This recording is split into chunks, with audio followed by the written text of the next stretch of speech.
One of the best things about Android, and it has been said a million times already, is the ability to customize it. But what really makes the perfect home screen? There is no perfect home screen, but some people do some amazing work with home screens and they love to show them off. So I asked for some submissions from people who think they have the best home screen, and I'm gonna give them a little critique. I'm Taylor Martin, you're watching XDA TV, and this is the Homescreen Critique.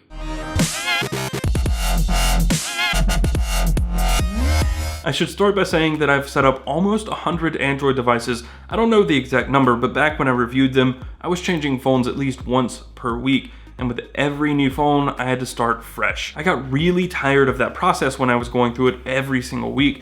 So I came up with this layout that I use every single time I set up an Android phone now. I've been using it since like 2012, but the reason I say that is because this first submission from CReaber123, I hope I said that right, is basically my home screen layout with a few tweaks. It's got a different wallpaper, of course, and it also has a different icon pack, but other than that, it's pretty much exactly what my home screen looks like. So it starts out, I noticed that they are using Action Launcher. You can tell by the quick bar, I guess is what it's called, the Google search bar that has the application drawer shortcut on the left. If you tap that, it opens an alphabetical list of all of your apps.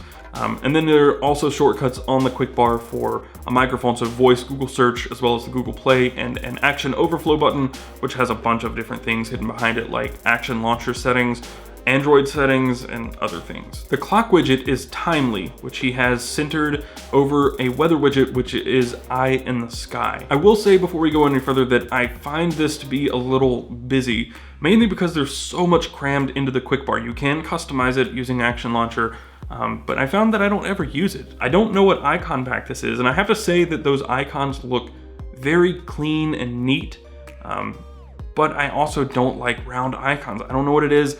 I personally don't like them, and I don't like that they're all of the same size and shape. But one reason I absolutely love Action Launcher is because it has what are called covers.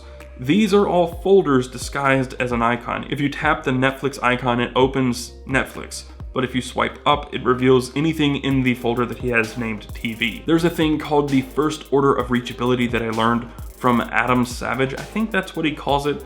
But basically the premise is all of the things that you need most frequently should be within reach. You don't have to open a drawer to get to something. For this, when I'm using this layout, the first order of reachability is anything that I make a cover. Those are the apps that I absolutely use more than anything, and then anything that's inside those covers are the second order of reachability. So for this one, I say I would probably give it a 2 thumbs up for utility, maybe 1 or even less than 1 for how it looks. It looks fine, it's clean, but it's not pretty in any way. It looks okay, but it works, and that's kind of how I live my life. And that brings us to the next one. This one comes from a friend of mine, John Leach. This is probably about as minimal as a home screen can get.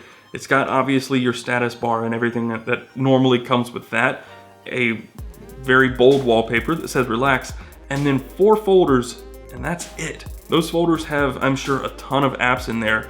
I don't even know how he accesses the app drawer. I'm not sure, maybe a gesture, but there doesn't seem to be an app drawer, or at least a shortcut to one. I can't see one, and I don't know what is in these folders. Also, is that Sunrise?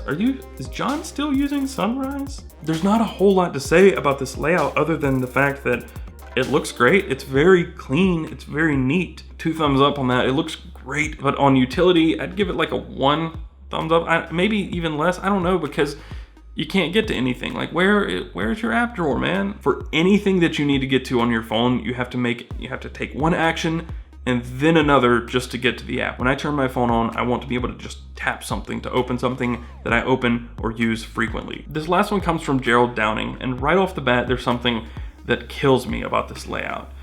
It's off-centered. The podcast widget, I'm not sure, I think that's a podcast widget, but it's a player of some sort, a media player. It's 4 wide on a 5 wide grid, and he has an overflow with another folder, and it throws everything off, and it just kills me. I'm not OCD, I don't throw that around like a lot of people do, but this irks me, and I could not, like, looking at it just kind of makes me feel like I want to long press on it and move it or rearrange it, resize it, and do something about the favorites folder. Get rid of one of the others or something so you have only 10 folders, not 11. But he's using the Nexus launcher. You can tell by the Google search button in the top left corner, or the circular folder icons with the white trim around them. There's also something else that you may have overlooked if you just glanced at this, and that's the widget for the time and the weather. 13 degrees Celsius outside. It's tilted to match the sides of the Mr. Mobile logo, and 23:31 for the time. That is tilted as well. I will say that it would have looked really cool, maybe a little better even, if you had found a way to move the temperature widget beside the time and disguised August 30th in with that whole widget. Maybe on the bottom. Everything you ever need is still on the home screen, but then it comes back to the first order of reachability. And I know a lot of people don't think about that, so I don't think too much about it. I have to give it like 1 thumbs up on the design and layout, because the widget disguised with the wallpaper. Then there's the other widget that's off center, and 11 folders. It's just the feng shui of the home screen, I guess. Just, it feels off to me. And then on utility, I say probably about the same, just because it doesn't have that first order of reachability. It doesn't have anything that really makes it super fast or really easy to use. Everything is going to take 2 taps, and for me that kind of just gets under my skin a little bit. 1 thumbs up on both, I guess, for the last one. If you'd like to submit your own home screen for critique, there's going to be a link in the description down below for a thread in the forums where you can submit it. I will pull some from there for each video, and we'll just keep that process going. You submit one, I'll critique it, and we'll go from there. If you enjoyed this video and want to see more of them, hit the like button and subscribe to the channel. Be sure to also follow XDA in all your favorite places around the web. And you can find me on my own personal channel over at Mod at Home. And of course, you can find me on Twitter and Instagram at Casper Tech. One last time, my name is Taylor Martin, and I will see you in the next one.